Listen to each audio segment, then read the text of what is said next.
Shalom, selamat pagi saudara semua.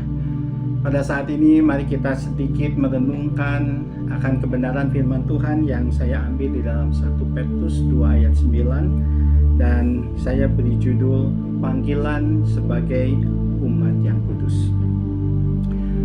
Saudara, kekudusan sering dikacaukan dengan ketaatan pada seperangkat aturan atau kriteria tertentu. Seorang tokoh Kristen Tionghoa yang bernama Wang Mingdao yang pernah dipenjara di Tiongkok, dia membuat sebuah daftar kriteria-kriteria tertentu tentang orang Kristen yang ideal. Dia isi daftar tersebut dengan orang Kristen yang ideal itu adalah orang yang berdoa berapi-api, orang yang membaca Alkitab penuh cita rasa, orang yang beriman penuh, orang yang mengasihi Allah lebih dari segala sesuatu, orang yang membenci dosa. Dan semua itu dia bikin listnya. Nah, kalau Wang Mingdao pernah membuat list untuk menjadi orang Kristen yang ideal, tentu kita juga punya kriteria tertentu untuk menjadi seorang Kristen yang kudus. Kadangkala kita merasa gelisah kalau kita tidak melakukan hal tersebut, atau sebaliknya, kita merasa tenang bila hal itu sudah kita lakukan. Pernahkah saudara melakukan dan merasakan hal tersebut? Saudara, orang Farisi punya seperangkat aturan yang harus ditaati. Ketaatan-ketaatan itu menentukan apakah seseorang itu kudus atau tidak. Dalam hal menjaga kekudusan, mereka sangat ketat. Namun, mereka terjebak dalam ketaatan demi ketaatan tersebut. Tuhan Yesus mengecam mereka yang berlaku munafik. Karena apa? Karena orang Farisi itu membebankan orang lain untuk berlaku ketaatan, tetapi mereka sendiri tidak melakukan ketaatan tersebut, atau dia melakukannya dengan maksud tertentu untuk mendapatkan pujian. Saudara, bagaimana pandangan kita tentang hidup kudus? Kekudusan bukanlah ketaatan tanpa arti. Kekudusan bukanlah hidup terisolasi dari dunia luar, tetapi kekudusan adalah sehati dengan hatinya Tuhan, sepikiran dengan pikirannya Tuhan.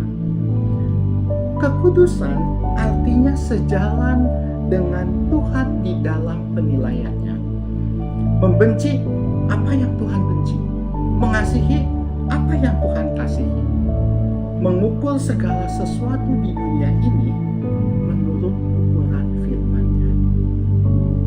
Jadi saudara, orang kudus adalah orang yang menempatkan Tuhan dan firman-Nya sebagai pusat kehidupannya. Hidup kudus adalah perintah Allah, sekaligus tujuan daripada orang Kristen.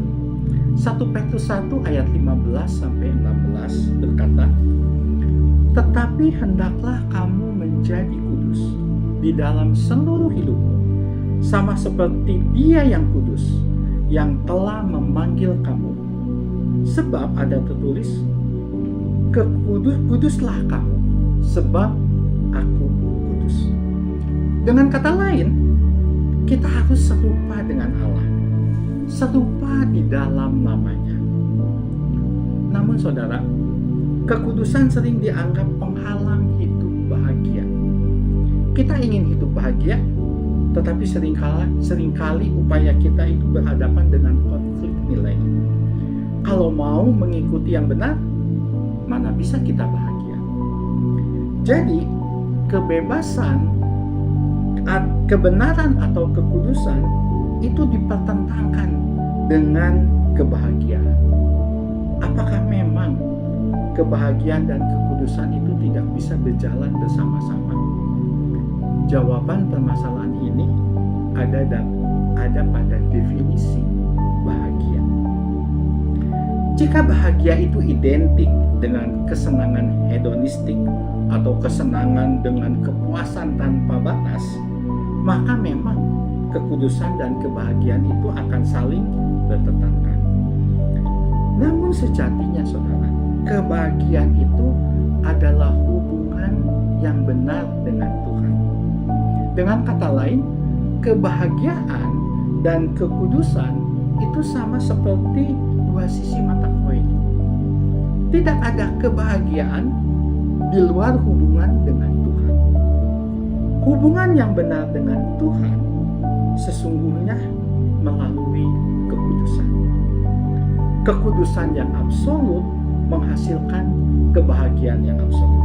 Kekudusan yang sempurna akan menghasilkan juga kebahagiaan yang sempurna. Jadi saudara, upaya hidup kudus itu tidak akan menghalangi kita untuk hidup bahagia. Jadi, marilah kita bersama-sama menjalani hidup kudus. Amin.